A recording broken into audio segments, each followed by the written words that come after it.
আসসালামু আলাইকুম। চাটমোহর ডাক্তারখানার পক্ষ থেকে আপনাদের সবাইকে জানাচ্ছি শুভেচ্ছা।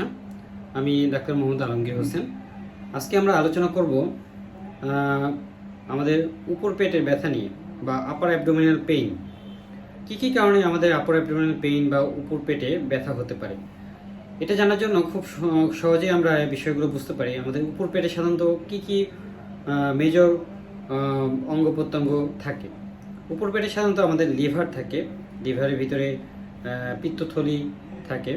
এছাড়া আমাদের পেটের মাঝ বরাবর আমাদের খাদ্যনালী ডিউডিনাম নামে একটি গুরুত্বপূর্ণ অংশ থাকে। এছাড়া আমাদের পেটের বাম পাশে স্প্লিন নামে একটা গুরুত্বপূর্ণ অংশ থাকে। তাছাড়া আমাদের পেটের উভয় পাশে দুটা কিডনি থাকে। তো আমাদের উপর পেটে যদি কোনো ব্যথা হয় তাহলে আমাদের কি হতে পারে, আমাদের লিভারে যদি কোনো প্রদাহ হয় বা ইনফেকশন হয়, বা লিভারে যদি কোনো সিস্ট থাকে, বা আমাদের পিত্তথলিতে যদি কোনো ইনফেকশন হয়, বা পিত্তথলিতে যদি কোনো পাথর থাকে বা স্টোন থাকে, তাহলে কিন্তু উপর পেটে ব্যথা হতে পারে।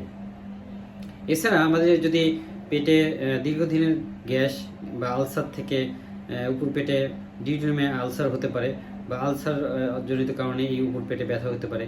এছাড়া আমাদের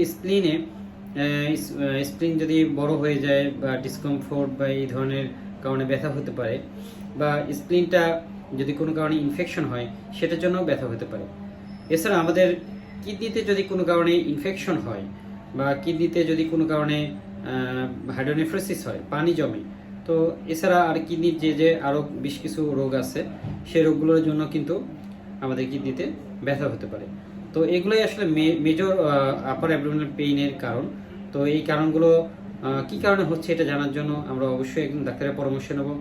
প্রয়োজন হলে আলট্রাসোনোগ্রাফি করব এবং চিকিৎসা নেব। ধন্যবাদ সবাইকে।